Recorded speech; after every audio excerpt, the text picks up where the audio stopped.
I'm really excited to introduce Jen Choi. A little bit about me. This is kind of my like standard bio slide. Basically, most of my career in general has been about 8 years or so in product management and revenue growth in both B2B and B2C corporations, both large and small, really kind of building experiences or product features across mobile, web, emerging tech, enterprise software, hardware. So really building those types of products, all things digital. Before I joined the Hawks, I came from Dropbox. I was living in San Francisco. There, I was leading their first. I was leading their revenue expansion, and then I moved over to lead their user expansion into new markets. Since Dropbox is pretty saturated here in the U.S., I'm sure you guys all have Dropbox accounts, and really managing a portfolio of product initiatives. So, what are we actually building to drive growth? Before that, I did kind of the same thing at McKinsey and their new ventures group. I launched the first mobile app for corporate card members at Amex, and had a couple stints at some startups.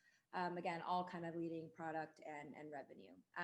I started off in consulting at Mercer and Accenture, doing kind of human capital consulting for those from the ILR world here, and then kind of moving more towards like generalist strategy.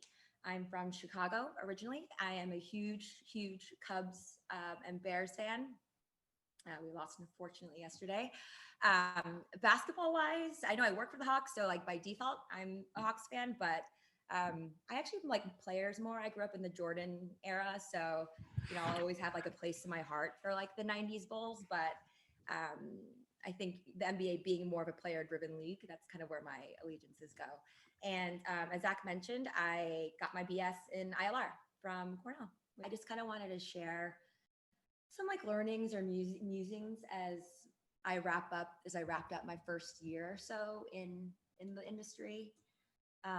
One is sports is the one industry where you have like zero control over the marketing narrative. So any other thing like this iPhone, like I could say anything about it, right? Like if I'm Apple, right? I could say anything from a marketing perspective. Well, in the sports industry, I mean, if we're selling Trae Young and then Trae Young breaks his ankle, well, we're not selling Trae Young anymore. That's not what we can sell anymore. Now we have to sell John Collins, right? John Collins, explosive from the right. So like sports is the one industry where we don't have control over the marketing narrative. And it's, at a drop of a dime, you have to be able to pivot. Something like COVID, right? The industry just shuts down.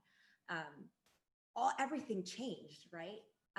And so sports is the one industry where it's not the only industry where like at a drop of a hat things change, but it is one of the story where the marketing narrative can change at any given moment. And then it's really ask me anything.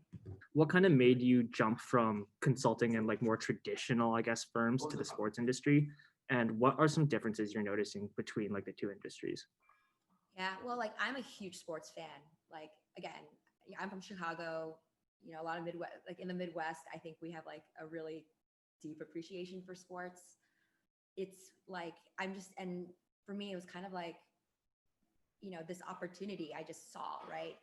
And I thought, when I got the job, I thought, when am I ever going to?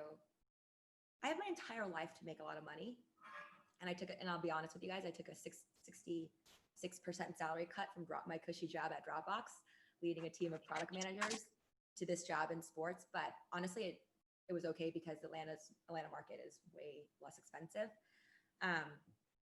But I was like, this is like my dream. Yeah, awesome. Again, a huge thank you to Jen. Big thanks to also to Zach and Andrew for helping plan this. I wish you guys the best of luck in your semester. Stay safe and COVID free, I hope. But yeah.